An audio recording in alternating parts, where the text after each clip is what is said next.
Arcane Season 2, is Mel dead or is Jayce dead? That's today's question. We know some people are dead because of this. Your council is dead.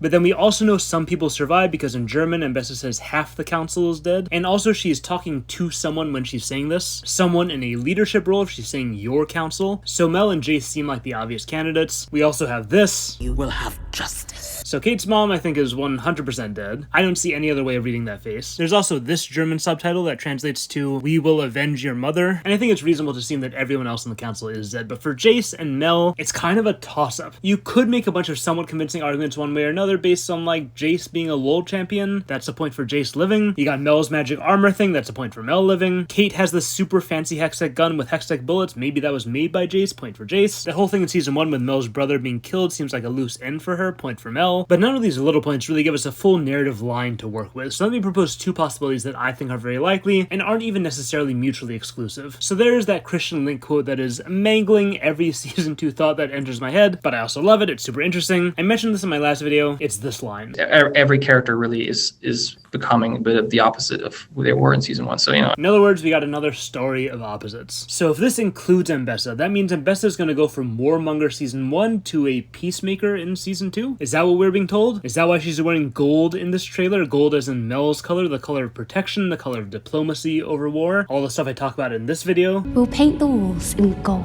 And what could possibly make Ambessa change into her opposite? Well, the death of her daughter would be a really good possibility. We already do see her maybe coming to respect her daughter more after Mel defies her. Maybe these scenes at the end of Season 1, this is the beginning of her transition to gold. Maybe this is when she starts to see Mel's golden vision of a diplomatically powerful Noxus instead of a militarily powerful one. So that was a possibility I was thinking of. And then what throws a wrench into this possibility is what Ambessa is actually saying in this scene in the trailer. Wrath must be met with wrath.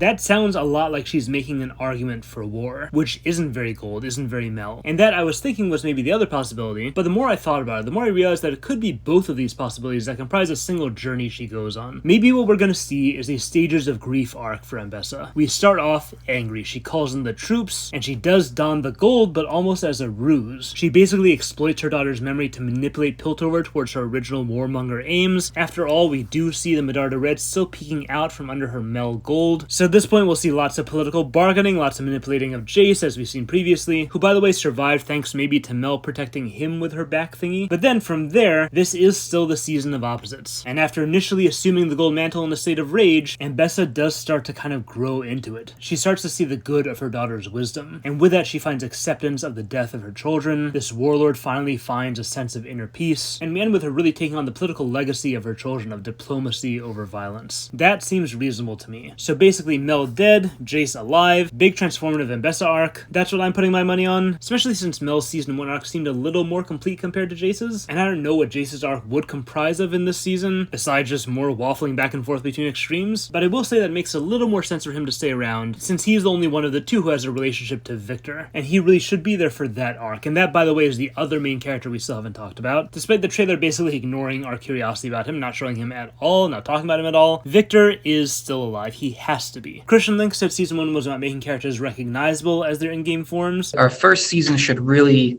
establish our characters and get them to the point where they are pretty close to, the version of the characters from our game. Viktor just barely made it there. He's still definitely the furthest away compared to all the other champion characters, but he did get the Hex score in Season 1, that's something. He got the Prophecy-esque visions relating to science and technology, but yeah, he's still nowhere near the robot cult leader we all know and love. So now Season 2, I think he's alive. He is probably very, very, very injured, which would make perfect sense. He's now ready for some drastic physical transformations, puts him significantly closer to gloriously evolving, and the most we can maybe say is that this mysterious hooded character is probably him, with a big hood and the cloak covering up wounds and scars and such. We also see this moment in the trailer, that person right there looks like the same hooded figure. Seems like he has a walking stick too, also Viktor consistent. And that purple pulse of energy doesn't look like it's coming from the kind of tech we see in the clip right before this. To me, as far as energy pulses go, it looks a little bit more hex-core-y, so I think this person has to be either Viktor or it's the Jayce mage guy from episode 2. I see some people say it's Jinx. We do have a monkey in the background, but I don't know. I don't really see her rocking a mysterious cloak in a Zon alleyway, especially when she's not doing so in this Zon alleyway in the clip right before this. Okay, subscribe. We're gonna be doing these videos piecemeal. We'll see how people like this format. Next, I'm gonna be talking about Kate and Jinx and the war. Video should be out in 2 to 3 days. Honestly, I just wanted to get this stuff out there ASAP. I was massively delayed last week due to religious holidays and burger-related responsibilities. And honestly, I'm still processing all the stuff from the trailer. There is so much. And also from that panel at the animation festival. Wow, there was a lot there. Big thanks to Aiden, Joe, Kamaya, and all the people in the Schnee Discord. Also all the people sharing their thoughts in the comments. Let me know your predictions about Jinx, Caitlyn, and the war. Next video will be up really soon. Shoutouts to new high tier patrons Isabel Bartholomew and Greg Bej. I might have pronounced that wrong. Thank you so much for your support. Anyway, see you guys with another upload in a couple days. Thank you for watching.